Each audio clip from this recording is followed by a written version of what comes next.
بسم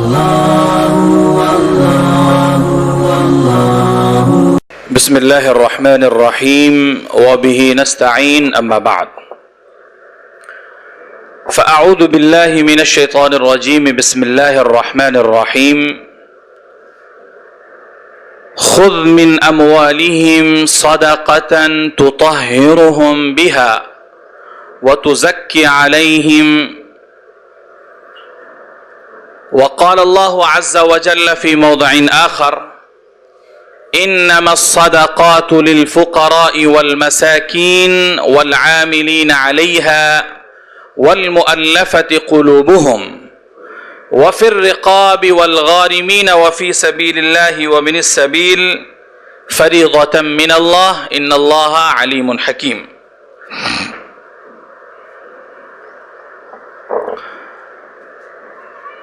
اسٹیج پر تشریف فرما ذمہ داران کڑپا اسلامک ویلفیئر سوسائٹی، جامعۃ الصالحات کے اساتذہ، معلمات اور عزیز طالبات، کڑپا اسلامک ویلفیئر سوسائٹی سے جڑے ہوئے تمام اراکین اور ممبران، مجھے جو عنوان دیا گیا ہے وہ عنوان ہے زکوٰۃ، اور میرے لیے اس عنوان پر فی الوقت بات کرنا بہت ہی آسان ہے. اتنا آسان ہے کہ اگر میں صرف یہ کہہ دوں کہ آپ سب زکوٰۃ ادا کیجئے اور بیٹھ جاؤں تو شاید عنوان کے حساب سے مجھ سے کسی کو ناراضگی نہیں ہونا چاہیے،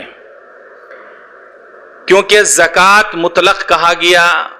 زکوٰۃ کی فرضیت کے بارے میں بات کرنا ہے، زکوٰۃ کے تعلق سے اس کی اہمیت اور فرضیت اور اس کے جو فوائد ہیں یا اس کے تعلق سے عدم ادائیگی پر جو وعیدیں آتی ہیں، کسی بھی چیز کا تذکرہ نہیں تھا. لیکن پھر بھی جب مطلق ہے تو اس کا اطلاق بڑا وسیع ہوا کرتا ہے، اور اس کے ما لہو اور ما علیہ ان تمام چیزوں پر گفتگو کی گنجائش ہوتی ہے. تو اس اعتبار سے اگر میں سوچتا ہوں تو عنوان منتخب کرنے والے کے لیے میرے دل میں عزت اور قدر بڑھ جاتی ہے کہ میرے لیے کوئی ناکہ بندی نہیں کی گئی، مکمل ایک صحرا میں چھوڑ دیا گیا ہے کہ آپ جس طرف چاہیں چرنا چر لیں اور جتنا چاہیں اتنا چر لیں. تو میں کوشش کروں گا کہ زکوٰۃ کے تعلق سے کچھ اہم باتیں آپ کے سامنے عرض کر سکوں. اللہ سے دعا ہے کہ اللہ رب العالمین آپ کو سننے کے ساتھ عمل کی اور ہمیں کہنے کے ساتھ عمل کی توفیق عطا فرمائے.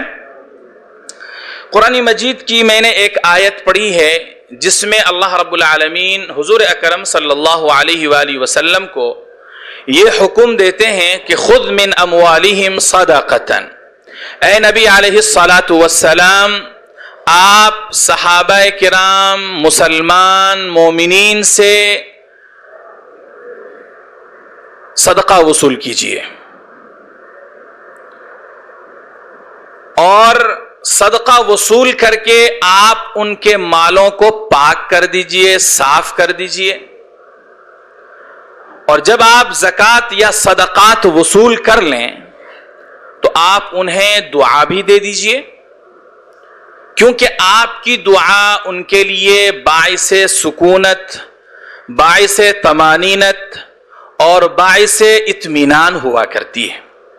عزیزان محترم، دوسری آیت میں نے آپ کے سامنے پڑھی، وہ آیت ہے کہ زکوٰۃ آخر ہم وصول کریں گے تو اس کا خرچ کہاں ہم کریں گے. اس تعلق سے میں نے دوسری آیت آپ کے سامنے پڑھی تھی، انما الصدقات للفقراء، کہ زکوٰۃ فقراء کا حق ہے، والمساکین، مساکین کا حق ہے، والعاملین علیہا، اور جو لوگ زکوٰۃ کو وصول کرنے پر مقرر کیے گئے ہیں ان کا حق ہے، والمؤلفۃ قلوبہم، تالیف قلب کے لیے زکوٰۃ کا استعمال کیا جا سکتا ہے، والغارمین وفی سبیل اللہ وابن السبیل، پوری آیت کے اندر 8 مصارف زکوٰۃ ذکر کیے گئے ہیں۔ مصارف زکوٰۃ کا مطلب ہے کہ 8 ایسے لوگ ہیں جن کے اوپر زکوٰۃ کی رقم استعمال کی جا سکتی ہے، جن کو زکوٰۃ دی جا سکتی ہے، اور ان 8 لوگوں کے لیے جائز ہے کہ وہ زکوٰۃ لے لیں۔ میں زکوٰۃ کی اہمیت اور عظمت کے تعلق سے ایک واقعے کی طرف آپ کی توجہ لے جانا چاہوں گا، جس سے ہمیں اور آپ کو یہ بات اچھی طرح سمجھ میں آ جاتی ہے کہ اسلام میں زکوٰۃ کی کتنی اہمیت ہے۔ حضرت ابوبکر صدیق رضی اللہ عنہ جب خلیفہ بنائے گئے تو حضرت ابوبکر صدیق رضی اللہ عنہ کے سامنے ایک بڑا مسئلہ ان فتنوں کا تھا جن میں ہر طرف سے فتنے کھڑے ہو رہے تھے۔ بہت سے ایسے لوگ تھے جو کل تک نبی کے زمانے میں منافق ہوا کرتے تھے، اب وہ کھل کر اسلام کے خلاف بولنے کے لیے اپنے کفر کا اظہار کر رہے تھے، اور دوسری طرف اسلامی مملکت کی جو حدیں ہیں، سرحدیں ہیں، ان پر خطرات بڑھتے چلے جا رہے تھے۔ اور ایک تیسرا فتنہ جو بڑا خطرناک تھا وہ تھا ارکان اسلام میں سے کسی ایک رکن کے انکار کرنے کا۔ حضرت ابوبکر صدیق رضی اللہ عنہ نے اس وقت اکثر صحابہ کرام رضوان اللہ تعالی علیہم اجمعین سے مشورہ کیا، اور مشورے میں یہ طے پایا جن ارکان کا لوگ اس وقت انکار کر رہے تھے اس کے خلاف کارروائی۔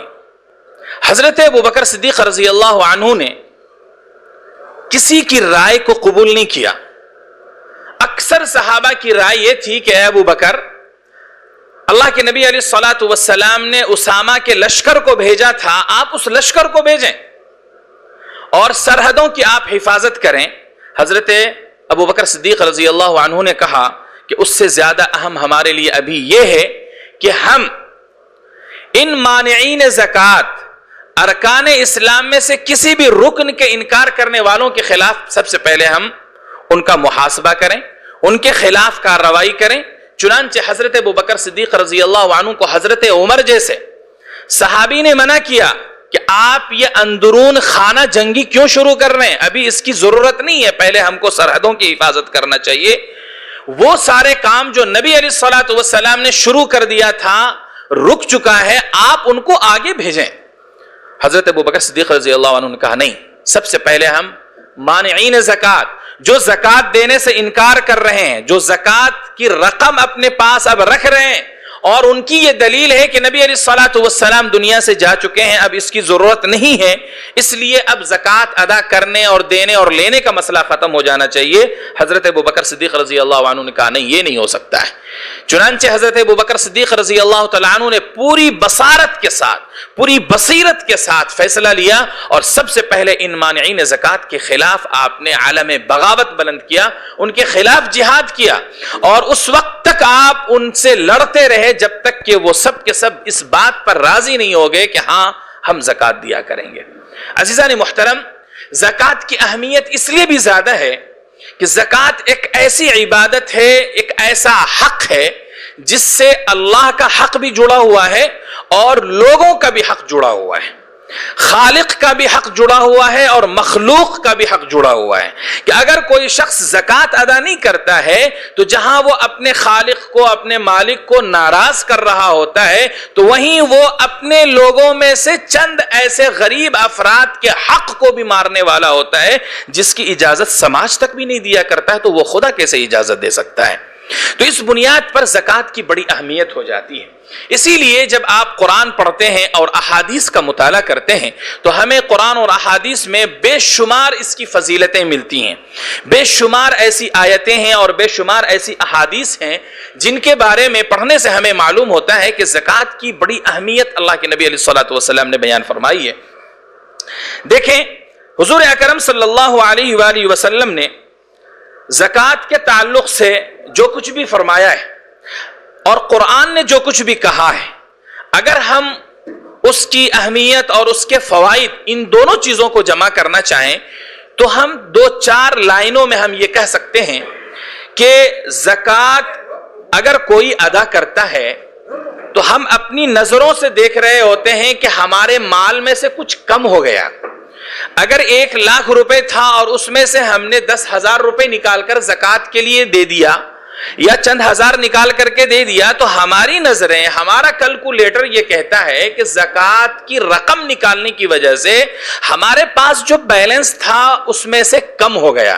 لیکن اللہ رب العالمین کہتا نہیں، وہ کم نہیں ہوا ہے، کیونکہ جو زکوٰۃ ادا کرتا ہے اللہ رب العالمین زکوٰۃ میں اضافہ فرماتا ہے، وَيُرْبِ الصَّدَقَاتِ، اللہ اضافہ فرماتا ہے۔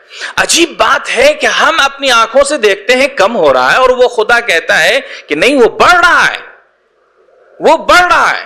تو مجھے کہنے دیجئے کہ ہم کو اپنے نفس کی نہیں سننا، ہمیں اپنے دل و دماغ کے اوپر وہ بھروسہ نہیں جو ہمارا خالق اور مالک کہہ رہا ہے۔ کیوں؟ وہ اس لیے کہ وہ دینے والا خود ہے، اسی نے وہ مال ہم کو دیا ہے، اسی نے وہ سارے پیسے ہم کو دیے ہیں۔ جس وقت وہ دے رہا تھا تو اس نے ہماری مرضی نہیں پوچھی تھی یا ہم نے کوئی اپلیکیشن لگا کر کے ان کو نہیں دیا تھا کہ خدایا آپ ہمیں مال دے دیجئے۔ اپنی مرضی سے جسے چاہتا ہے وہ خدا عطا فرماتا ہے اور جسے چاہتا ہے نہیں عطا فرماتا ہے۔ یبسط الرزق لمن یشاء ویقدر۔ تو اس بنیاد پر اگر وہ خدا جو دینے والا، جس نے دے رکھا ہے ہمیں، وہ کہتا ہے کہ تم خرچ کرو، اس خرچ کے نتیجے میں تمہارے صدقات میں اضافہ ہوگا، تو گویا ہم کو ان کی بات ماننا چاہیے۔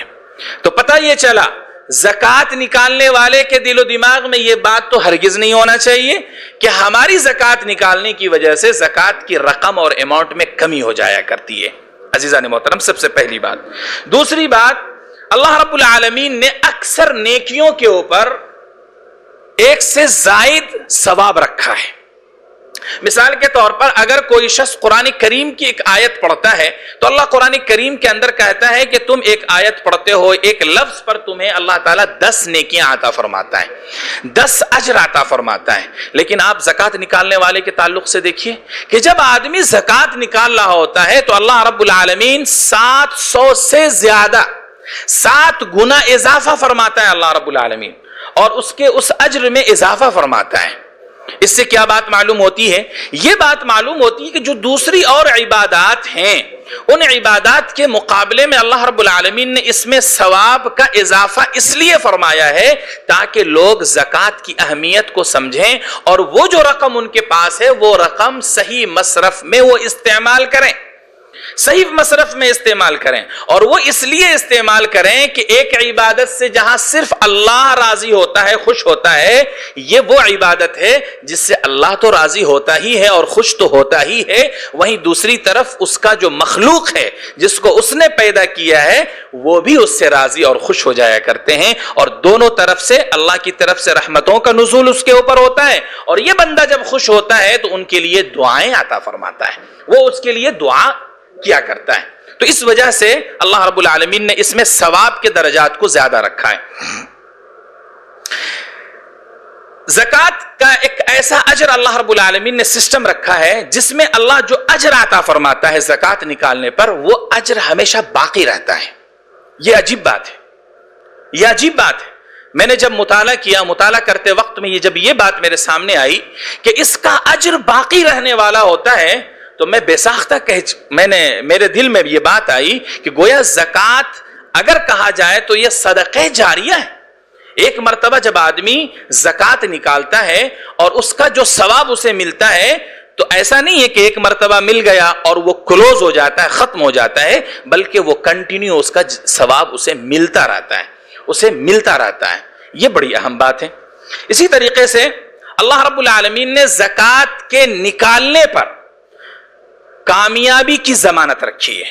آپ کو وہ قرآن کریم کی آیت یاد ہوگی جس میں اللہ رب العالمین ایسے مومنوں کے کامیاب ہونے کی دلیل فراہم کرتا ہے اور اعلان کرتا ہے قد افلح المؤمنون، وہ مومن کامیاب ہو چکے ہیں، ہونے والے ہیں، ہوں گے نہیں، کامیاب ہو چکے ہیں، ان کی صفات گنتی کرائی گئی. ان صفتوں میں ایک صفت ہم للزکاۃ فاعلون کہا گیا ہے. جو زکات نکالتا ہے گویا وہ زکات نکالنا اس کے کامیاب ہونے کی دلیل ہے.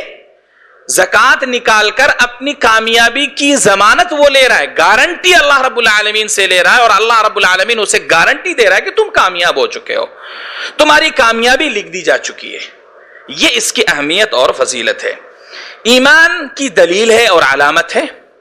جو صاحب ایمان ہوگا، جس نے اللہ پر، رسول پر، یوم آخرت پر ایمان اور یقین رکھا ہے، یہ اس بات کی دلیل ہے کہ وہی زکات نکالے گا.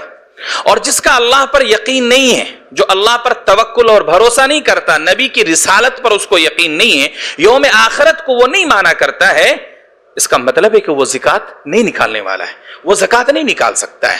تو زکات نکالنے والا گویا اپنے ایماندار، اپنے مومن، اپنے ایمان والے ہونے کی وہ دلیل خود فراہم کرتا ہے. مبارک ہو ایسے لوگوں کو جس کو اللہ رب العالمین صاحب نصاب بنا دیتا ہے، اور وہ اللہ کی رضا کے لیے، خوشنودی کے لیے اور مخلوق کی خدمت کے لیے زکات نکالا کرتے ہیں. قبر کے عذاب سے بچاتی ہے یہ زکات.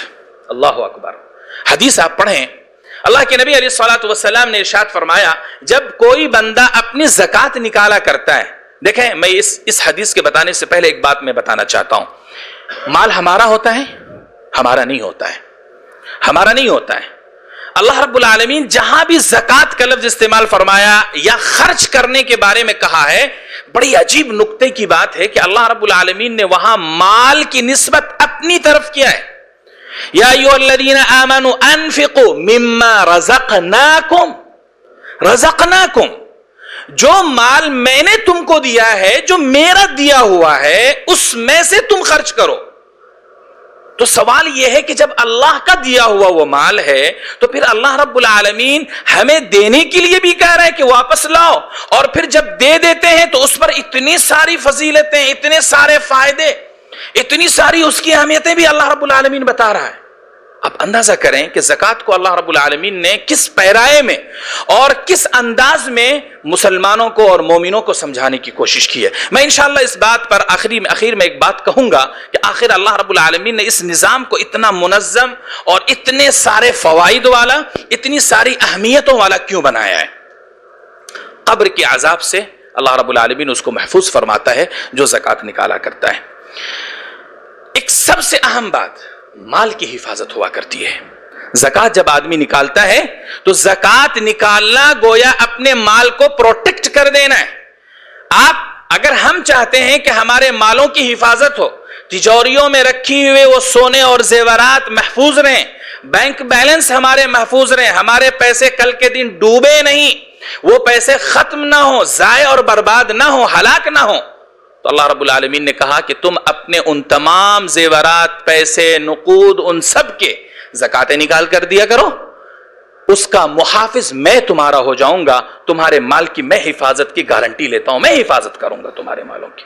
عزیزان محترم، یہ اپنی آنکھوں سے ہم دیکھ سکتے ہیں، کھلی آنکھوں سے آپ دیکھیے وہ مسلمان جن کو اللہ رب العالمین نے بے شمار دولت دیا، بے شمار ان کے پاس دولت ہے، لیکن ہے وہ کنجوس، ہے وہ بخیل، ہے وہ بڑا گن کر کے اپنی جسموں پر خرچ کرنے والا. ایک وقت آتا ہے کہ اللہ رب العالمین ایسی بیماری دے دیتا ہے، ایسا وقت آتا ہے کہ اس کا مال ضائع اور برباد ہو جاتا ہے، ہلاک ہو جاتا ہے. ایک شاکنگ نیوز اسے ملتی ہے کہ میرا اتنا پیسہ یک لخت ختم ہو گیا، ایک بارگی میں وہ ختم ہو گیا. وہ سوچ نہیں سکتا، سمجھ نہیں سکتا کہ یہ کیا ہو رہا ہے ہمارے ساتھ میں. لیکن ہمارے پاس تو وہ تاریخ بھی موجود ہے. حضرت عثمان غنی رضی اللہ عنہ کتنے بڑے مالدار تھے. حضرت عبد الرحمن ابن عوف ملینئر بلینئر تھے اس وقت کے، اتنی بڑی جائیداد کے وہ مالک ہوا کرتے تھے، اور حضرات صحابہ کرام میں بڑے بڑے ہوا کرتے تھے. لیکن تاریخ کی کتاب پڑھ لیجئے، حدیث کی کتاب پڑھ لیجئے، سیرت کی اور سلوک کی کتابیں پڑھ لیجئے، شاید کوئی ایسی روایت نہیں ملے گی جس میں حضرت عثمان غنی نے کبھی شکایت کی ہو کہ میرا مال ڈوب گیا، میری تجارت کے فلاں سامان تھے وہ ضائع اور تباہ و برباد ہو گئے. خدا کی قسم نہیں ہے ایسا. حضرت عثمان غنی نے پہلی مرتبہ جب زکات دیا، نکالا، تو مدینے کے مارکیٹ میں ان سے بڑا مارکیٹ کسی کا نہیں ہوا کرتا تھا. اللہ رب العالمین نے دن بدن ان کے مالوں میں اضافہ فرمایا. تو اس لیے اس کی ایک جو سب سے اہم فائدہ یہ ہے کہ زکوٰۃ خود ہمارے مال کی حفاظت کرتا ہے. جس مال کی زکوٰۃ نکال دی جاتی ہے وہ مال محفوظ ہو جاتا ہے, پروٹیکٹ ہو جاتا ہے, مصیبتوں سے, پریشانیوں سے, دقتوں سے اللہ رب العالمین اس کو بچا لیتا ہے. ایک بات اور ہے, قرآن مجید میں اللہ رب العالمین نے کہا کہ تمہارا مال اور تمہاری اولاد تمہارے لیے فتنہ ہے. کبھی مال ہمارے لیے باعث شر ہو جایا کرتا ہے, اس مال سے ہمیں جو فائدہ ہونا چاہیے وہ فائدہ نہیں ہوتا ہے بلکہ ہمیں نقصان پہنچایا کرتا ہے.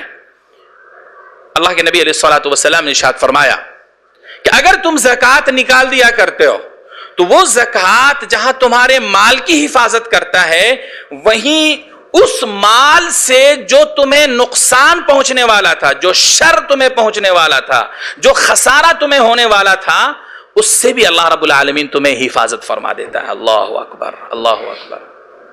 کبھی مالوں کی وجہ سے جانیں جاتی نہیں جاتی ہیں. اس کی ایک چھوٹی سی مثال دیتا ہوں. اگر ایک مومن بندہ صاحب نصاب پابندی کے ساتھ اگر وہ زکوٰۃ نکالتا ہو اللہ کی رضا اور خوشنودی کے لیے, تو وہ مال جو اس کو کل جان لینے اور اس کے قتل کرنے پر آمادہ کر سکتا تھا, دوسروں کے ہاتھوں اس مال کو چھیننے کی وجہ سے اس کا قتل ہو سکتا تھا, اللہ کی ذات پر یقین اور توکل کے ساتھ ہم کہہ سکتے ہیں کہ اللہ رب العالمین ایسے زکوٰۃ نکالنے والوں کو کبھی بھی اس مال کی وجہ سے اسے قتل نہیں کرائے گا, نہیں کرائے گا. یہ اس کی اہمیت ہے. ایک بات میں آپ کو اور بتانا چاہوں گا اس جگہ پر, شریعت میں, اسلام میں جس چیز کی جتنی اہمیت ہوتی ہے, جتنی اس کی عظمت ہوتی ہے, اس کے نہ کرنے پر اس کے لیے اتنے ہی عذاب, سزا, وعیدیں بھی ہوا کرتی ہیں, وعیدیں بھی ہوا کرتی ہیں. آپ نے دیکھا کتنے اس کے سارے فوائد ہیں, کتنی اس کی اہمیت ہے, کتنے اس سے ہمیں فائدہ ملتا ہے. لیکن دوسری طرف جو لوگ زکوٰۃ نہیں ادا کرتے ہیں, جن کو اللہ نے مال و دولت عطا فرمایا, اس کے باوجود وہ اس سے اعراض کرتے ہیں, تو اللہ رب العالمین نے اس کے لیے بڑی خطرناک وعیدیں بھی بیان کی ہیں.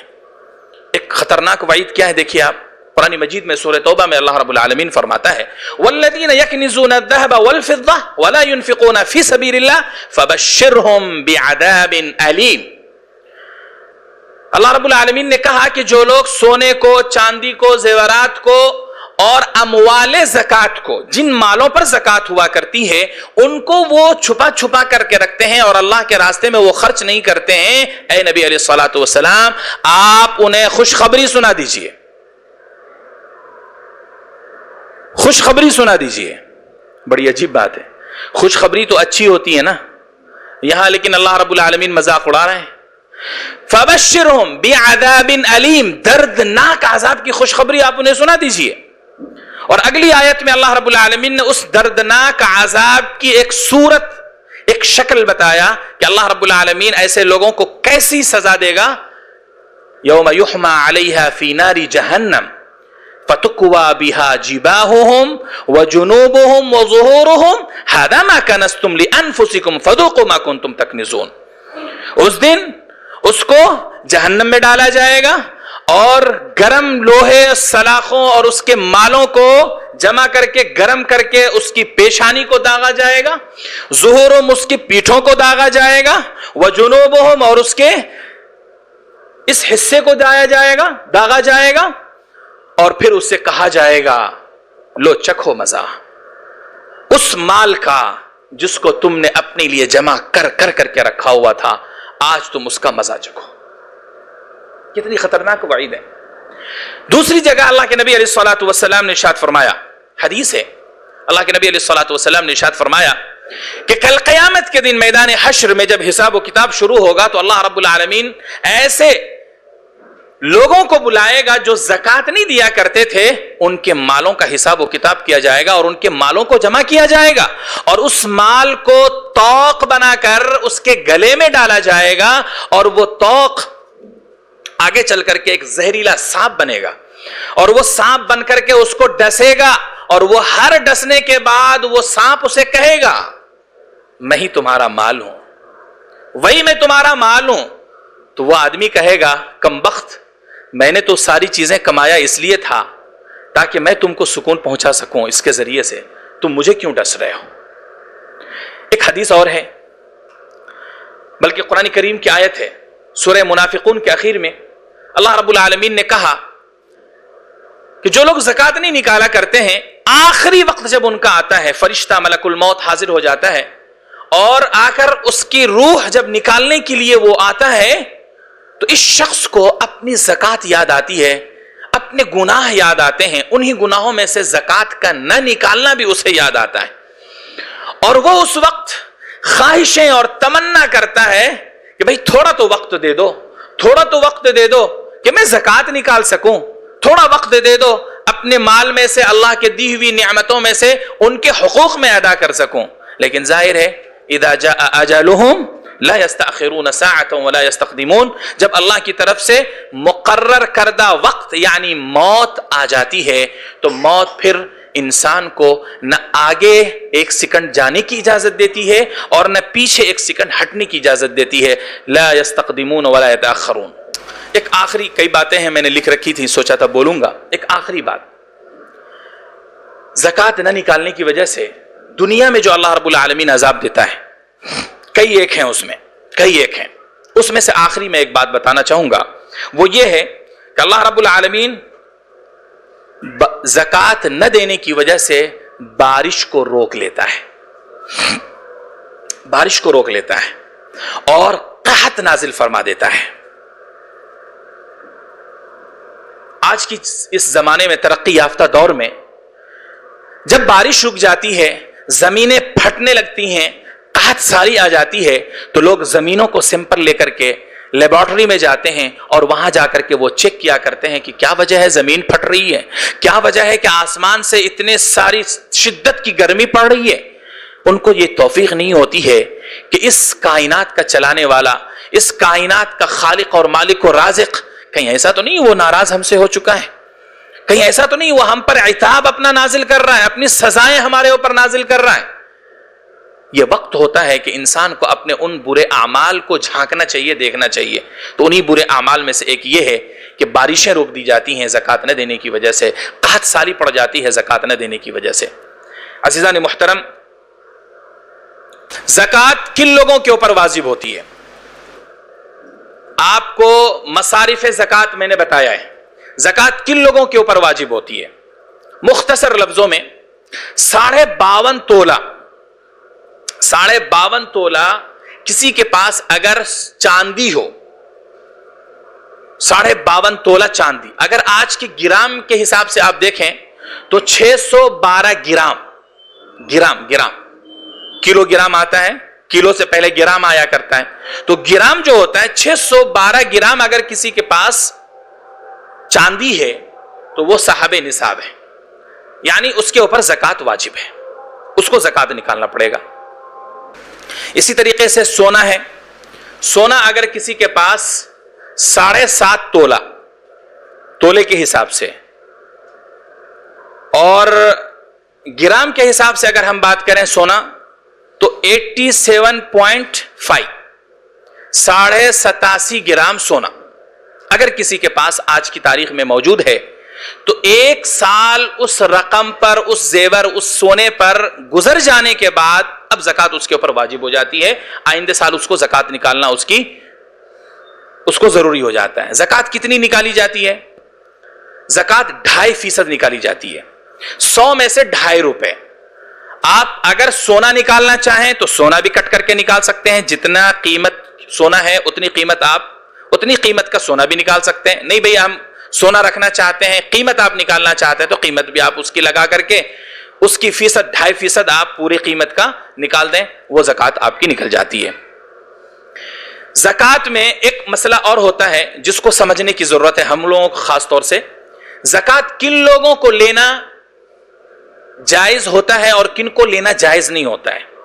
قرآن کریم میں المسکین اور غریب کا لفظ، فقیر، انما صدقات للمساکین، انما صدقات للفقراء والمساکین کا لفظ استعمال ہوا ہے، فقراء اور مساکین۔ اس کی تشریح اگر آپ پڑھیں گے تو آپ کو صحیح اندازہ لگے گا کہ کن لوگوں کو لینا جائز ہے اور کن لوگوں کو لینا جائز نہیں ہے۔ انشاءاللہ کبھی تفصیل سے موقع ملا تو اس پر ہم بات کریں گے، میں اپنی بات کو آگے بڑھانا چاہتا ہوں۔ قرآن کریم کی آیت جو میں نے پڑھی تھی اس میں ایک لفظ تھا العاملین علیہا۔ عاملین کا مطلب ہوتا ہے کہ وہ لوگ جن کو زکات وصول کرنے کے لیے مقرر کیا گیا ہو، باضابطہ اس کو تنخواہ کے اوپر رکھا گیا ہو. نبی علیہ الصلوۃ والسلام کا زمانہ آپ یاد کیجئے، حضور اکرم صلی اللہ علیہ وآلہ وسلم نے زکات کا مستقل ایک نظام بنایا ہوا تھا، اور صحابہ میں سے بہت سے صحابی کو آپ صلی اللہ علیہ وآلہ وسلم نے عاملین زکات مقرر کیا ہوا تھا. ان کا کام یہ ہوتا تھا کہ وہ علاقے گاؤں جائیں اور وہاں جا کر ہر گھر سے معلومات اکٹھا کریں، لوگوں سے جا کر کے پوچھیں کہ تمہارے پاس سونا کتنا ہے، تمہارے پاس چاندی کتنی ہے، تمہارے پاس بکریاں کتنی ہیں، تمہارے پاس اونٹ کتنے ہیں، تجارت کے سامان کتنے ہیں. جن چیزوں پر زکات لگا کرتی ہے ان تمام چیزوں کی پہلے وہ معلومات حاصل کیا کرتے تھے، اور معلومات جب مل جاتی تھی تو پھر وہ کیلکولیٹ کرتے تھے کہ تمہاری بکریوں پر کتنی زکات آئے گی، تمہارے سونے اور چاندی پر کتنی زکات آئے گی، اور وہ ان کو بتاتے تھے، اور بتا کر کے پھر ان سے وہ ساری رقم یا اشیاء یا سامان لے کر کے بیت المال میں نبی علیہ الصلوۃ والسلام کے پاس خدمت میں لے جا کر کے پیش کیا کرتے تھے. یہ مستقل ایک نظام تھا. آپ نے حضرت معاذ بن جبل رضی اللہ تعالیٰ عنہ کا واقعہ پڑھا ہوگا.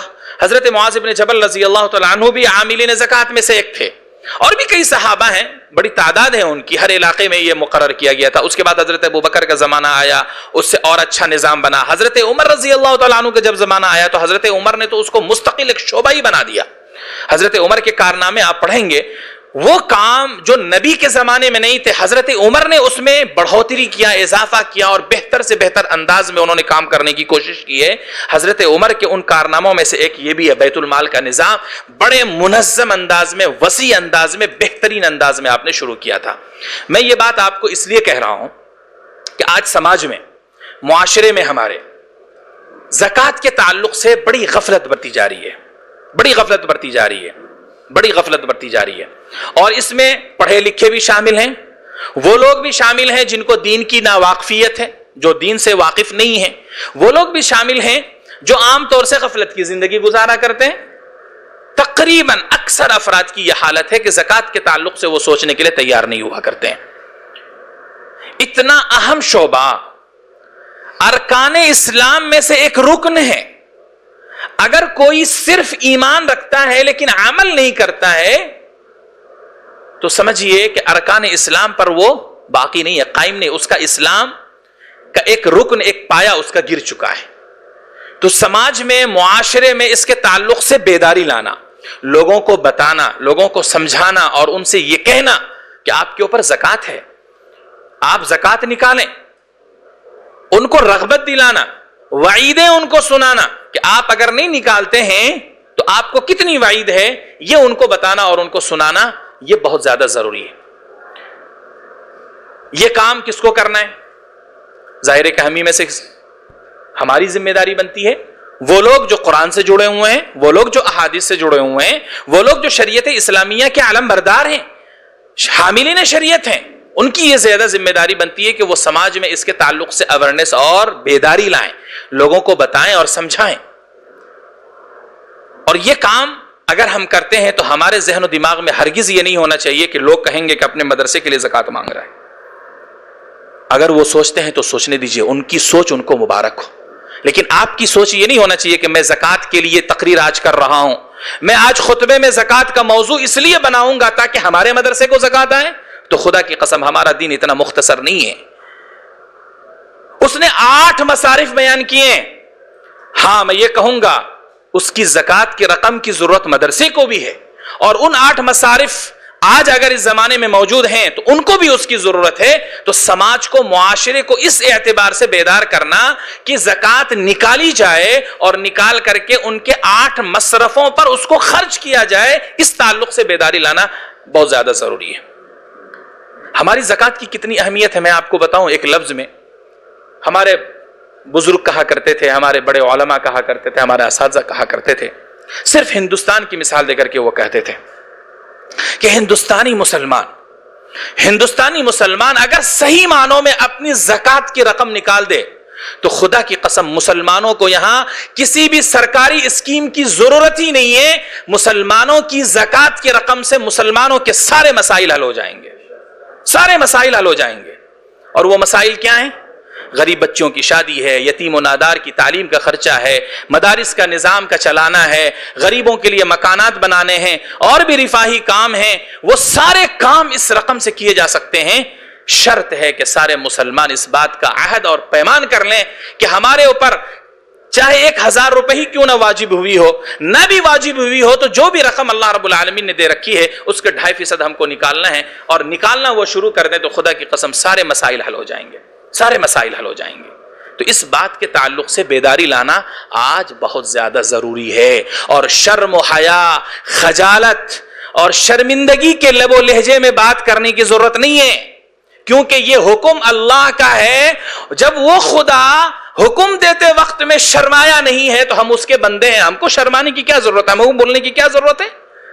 کیوں ہم شرمائیں گے، کیوں ہم ڈریں گے، کیوں ہم خوف کھائیں گے کہ ہماری عزت، ہمارے دامن پہ کوئی داغ لگ جائے گا؟ کہیں گے کہ اب یہ بھی مانگنے والے ہو گئے۔ کہنے دے مانگنے والے، اللہ کے لیے ہم مانگا کرتے ہیں، اللہ کے کلمے کو بلند کرنے کے لیے مانگا کرتے ہیں۔ وہ مسلمان اگر اس طرح کا کوئی سوچ رکھتا ہے تو ان کو پوچھئے کہ آج تمہارے اندر، تمہارے قلب میں، تمہارے دل و دماغ میں اگر مسلمان ہونے کی ذرا سے بھی بو باس باقی ہے تو کس کی دین ہے؟ یہ انہی زکوٰۃ مانگنے والوں کی دین ہے، انہی زکوٰۃ مانگنے والوں کی دین ہے۔ اگر زکوٰۃ تمہارے گھر پر، تمہاری مسجدوں میں جا کر انہوں نے نہ مانگا ہوتا تو خدا کی قسم پوری کی پوری آبادی میں مسلمان ہونے کی علامت تو دور کی بات ہے، مسلمان ہونے کے اندر سے جو پہچان ہوتی ہے، نیت ہوتی ہے، جو سوچ اور فکر ہوتی ہے، وہ سوچ و فکر بھی دور ہو چکی ہوتی تھی، ختم ہو جاتی تھی۔ تو اس لیے میں سمجھتا ہوں اس مسئلے میں کھل کر کے بات کرنے کی ضرورت ہے، نمبر 1۔ نمبر 2، جب زکوٰۃ کی رقم آ جاتی ہے، چاہے وہ ادارے میں آئے، تنظیموں میں آئے، یا جس کے پاس بھی وہ زکوٰۃ کی رقم آئے، ان کی سب سے بڑی ذمہ داری یہ ہے کہ وہ مصرف زکوٰۃ پر اس رقم کو خرچ کرے، مصرف زکوٰۃ کی رقم پر اس کو خرچ کرے۔ جس رقم کو جس مد میں، جس جگہ پر خرچ کرنا اللہ نے ہمیں حکم دیا ہے، اسی پر وہ خرچ کرے۔ ہمیں حضرت مولانا حکیم الامت اشرف علی تھانوی رحمۃ اللہ علیہ کا وہ قول یاد آتا ہے۔ حضرت حکیم الامت اشرف علی تھانوی رحمۃ اللہ علیہ کے پاس ان کے ایک مرید آئے، ان کا مدرسہ چلا کرتا تھا۔ وہ آ کر کے کہنے لگے، مولانا زکوٰۃ کی رقم ہمارے پاس بہت کم ہے، دوسرے اور مصرف کے ہیں، صدقہ کرنے والے نے بلڈنگ بنانے کی نیت سے صدقہ کیا ہے، فلاں نے فلاں کام کی نیت سے صدقہ کیا ہے، وہ رقم ہے، لیکن دوسری جو زکوٰۃ کی رقم ہے جس کو ہم عام طریقے پر خرچ کر سکتے ہیں، غریبوں، بچوں، یتیم، مسکین کی ضرورت پر، وہ رقم ہمارے پاس نہیں، تو ہم کیا کریں؟ حضرت حکیم الامت تھانوی رحمۃ اللہ علیہ ہمیشہ مدارس والوں کو ایک نصیحت کیا کرتے تھے کہ دیکھو، مدرسہ چلانا اللہ نے ہماری ذمہ داری میں نہیں رکھا ہے، مدرسہ چلانا ہماری ذمہ داری میں اللہ نے نہیں رکھا ہے۔ مدرسہ کے ذریعے اسلام کی تبلیغ، دعوت اور اشاعت، یہ اصل ہماری ذمہ داری میں اللہ رب العالمین نے رکھی ہے۔ تو اسلام کی تبلیغ اور اشاعت کے ذرائع بہت ہو سکتے ہیں، اس میں سے ایک ذریعہ مدرسہ بھی ہے، دوسرا ذریعہ اور بھی بہت سارے ہو سکتے ہیں۔ تمہارے پاس رقم نہیں ہے تو تم اپنے مدرسے کو بند کر لو، لیکن خبردار، اس مد کی رقم اس میں اور اس کی اس میں اور اس کی اس میں ناجائز طریقے پر تم خرچ کرو، تم اپنی آخرت کو تباہ و برباد کر رہے ہو۔ دینے والا دے چکا ہے، اللہ کے یہاں اس کی نیت قبول ہو چکی ہے، اللہ نے اس کے اوپر اس کا ثواب اور اجر جو کچھ بھی لکھنا ہے وہ لکھ دیا ہے، لیکن اب اس کے بعد کا جو مرحلہ ہے، جو بھی تم کرو گے اچھا تو اچھا لکھا جائے گا، برا کرو گے تو برا لکھا جائے گا، یہ تمہارے لیے تھا۔ حکیم الامت رحمۃ اللہ علیہ کا وہ قول، اللہ اکبر، آج ان کی خانقاہ چلتی ہے، ان کے نام سے مدرسے چلتے ہیں، حکیم الامت کے بنائے ہوئے جو اصول تھے وہ اسی اصول پر آج وہ مدارس چلا کرتے ہیں۔ مجھے کہنے میں کوئی جھجک نہیں ہے کہ آج بھی ان کے یہاں اگر آخر سال میں، بہت سارے ادارے، ہمارے مدارس کا نظام آپ لوگوں کو شاید پتہ ہو نہ ہو، ہمارے ذمہ داروں سے آپ پوچھیے، آپ کو پتہ چلے گا کہ آخر سال آتے آتے ساری جھولی خالی ہو جاتی ہے۔ ہماری آپ کی تنخواہیں دیر سے کیوں ملتی ہیں؟ مجھے اچھی طرح یاد ہے، سوسائٹی کے تعلق سے میں اپنے تمام دوستوں میں ایک بات ضرور کہا کرتا تھا، اب ادھر کچھ 2-3-4 سالوں میں کچھ ایسے حالات بھی دیکھے ہیں جس کی وجہ سے اب ذرا نظریہ بدلتا ہے آدمی کا۔ مجھے اچھی طرح یاد ہے سن 2011 میں جب میں آیا یہاں، تنخواہ وقت پر کریکٹ وہ تاریخ آتی اور اس تاریخ پر تنخواہ دے دی جاتی تھی، تو ہم سمجھتے تھے ماشاءاللہ سوسائٹی کے پاس بڑی دولت ہے، ان کو سوچنے کی ضرورت نہیں ہوتی ہے، تاریخ آتی ہے اور فوراً جھولی سے نکالتے ہیں اور دے دیا کرتے ہیں۔ لیکن جب جو جو وقت گزرا، حالات بدلے، اندازہ ہونے لگا کہ کچھ وقت ایسا بھی آتا ہے سال کے اخیر میں 2-3 مہینے خاص طور سے کہ بیچاروں کو بڑا پریشان ہونا پڑتا ہے، بڑا پریشان ہونا پڑتا ہے، ان کی جھولی خالی ہو چکی ہوتی ہے. تو ممبران خود، رکن خود شورا کے ہوں، جس کے بھی ہوں، اپنے گھر کے پیسے لگا کر کے وہ قرض دیتے ہیں ادارے کو، اور دے کر کے پھر تنخواہیں دیا کرتے ہیں. کبھی تاریخ متعین ہوا کرتی تھی، 1 سے لے کر کے 4 تاریخ کے اندر سارے اداروں کو تنخواہ مل جایا کرتے تھے. لیکن آج آپ خود محسوس کر رہے ہوں گے کہ کیا حالت ہے ہماری. آج 7 تاریخ ہے، پچھلے مہینے بھی تقریباً اسی طرح دیر ہوئی تھی نہیں ہوئی تھی، اور آئندہ ہو سکتا ہے 1 مہینہ یا 2 مہینہ اسی طرح دیر ہو. میں اصل بتانا کیا چاہتا تھا، یہ بتانا چاہتا تھا کہ حضرت حکیم الامت رحمت اللہ علیہ نے مدارس کا جو نظام طے کیا تھا کہ پیسے ہیں تو چلاؤ، نہیں ہے تو بند کر دو، آج بھی ان کی خانقاہ اور ان کے مدرسے میں اس پر عمل ہوتا ہے. سال اخیر میں کبھی کبھی 1 مہینہ 2 مہینہ پہلے ہی ان کے یہاں چھٹی کر دی جاتی ہے. مولانا آج بھی ہے، مجھے خبر ملی تو میرے رونگٹے کھڑے ہو گئے کہ وہ حکیم الامت کے کتنے فالوور ہیں کہ 2 مہینہ پہلے ان کو ختم کرنا ہے، رمضان سے پہلے والے مہینے میں چھٹی ہونا ہے تو 2 مہینہ پہلے ختم کر دے رہے ہیں. اور وجہ کیا ہے؟ وجہ یہ ہے کہ ابھی بجٹ مکمل ختم ہو چکا ہے، جب بجٹ آئے گا تو پھر ہم بچوں کو بلا لیں گے. تو اس لیے میں جو اصل بات کہنا چاہتا تھا وہ یہ کہنا چاہتا تھا، ہم سب کی ذمہ داری بنتی ہے، ہم سب کی ذمہ داری بنتی ہے کہ ادارے کو چلانا جہاں قرآن و حدیث کی تعلیم ہو رہی ہے، غریب بچے، نادار بچے پڑھا کرتے ہیں، اللہ اور اس کے رسول کی باتیں پڑھا کرتے ہیں، جن سے مسلمانوں کو ایمانی حرارت، ایمانی کنکشن، ایمانی بجلی ان کے دلوں تک پہنچا کرتی ہے اور ان کا ایمان روشن ہوتا ہے. ان کے لیے سوچنا، ان کے لیے فضا بنانا، ان کے لیے محنتیں کرنا، اپنے میں، اپنے رشتہ داروں میں، اپنے محلے اور سماج میں کہنا اور ان سے جا کر کے بتانا، اور ہو سکے تو مدرسے کے تعاون کے لیے اور بھی دیگر کاموں کے لیے تعاون کے لیے درخواست کرنا، یہ ہماری ذمہ داری بنتی ہے. اس لیے ذمہ داری نہیں بنتی ہے کہ ہم یہاں ملازم ہیں، اس لیے ذمہ داری بنتی ہے کہ اللہ کا حکم ہے خذ من اموالہم صدقۃ تطہرہم بہا. اللہ نے خود کہا ہے لو اور پھر استعمال کرو. اللہ ہم سب کو توفیق عطا فرمائے. وآخر دعوانا الحمدللہ.